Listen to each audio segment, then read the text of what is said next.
I'm Rick Wansley. I live here in Elbert County. Farmed here since 1980 on my own, 1981. I grew up on the farm here. We've grown cotton, we've had corn in the past and grain sorghum, cattle. There's also been a part of the farm. The farm has been here since the first part of it was bought in 1937, and my dad and my uncle expanded in 1960. Well, the market is really bad, and it's going to be a challenge to come out at the end of the year with not red ink. With fuel what it is, the fertilizer what it is, and the seed prices what they are. It's going to be a hard management to make it all add up at the end of the year.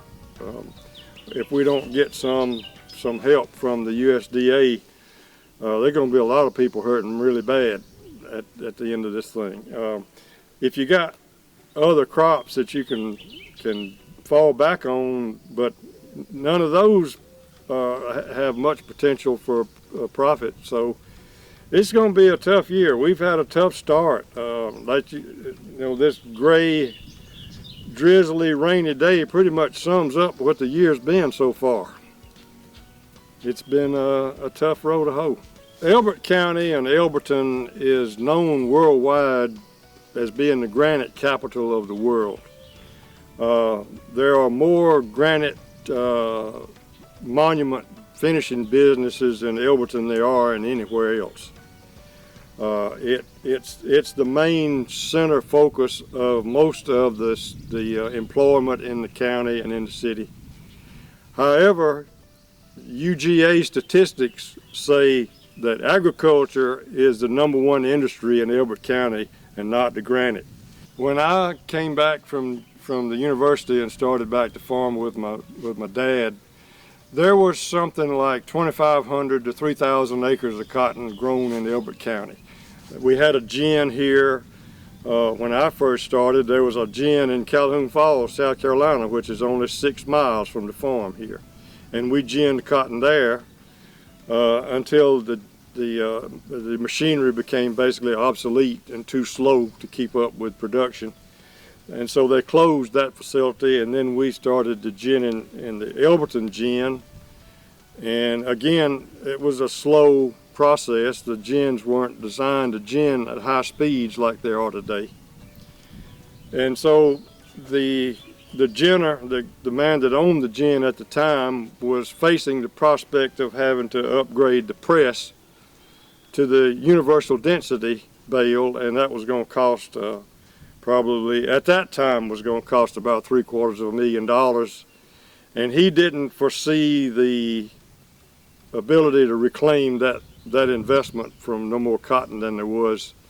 And so he elected to close that gin. And that happened in 1997. And so then we were forced into the issue of, well, do we switch to another crop? Do we try to go for soybeans, or do we stick with cotton? And it was our decision together, myself and my dad, my uncle. Our best experience was with cotton, so we stuck with the cotton production, and we ended up ginning the cotton in Wadley, which is a 98-mile drive one way from here.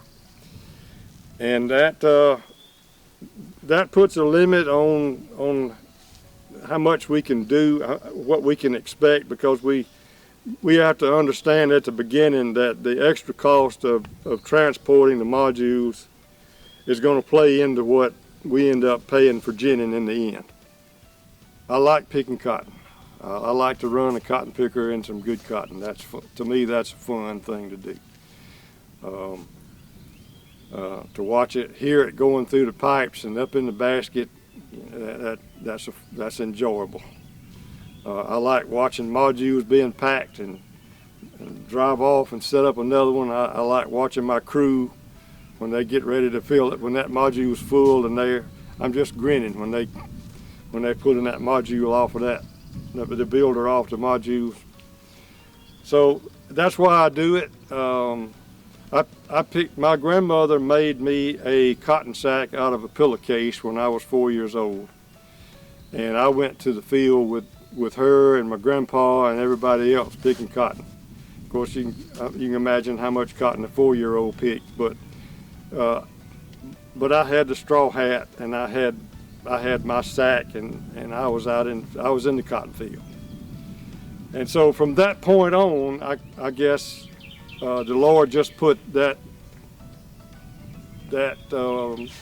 desire into my heart, and so I've been doing it ever since.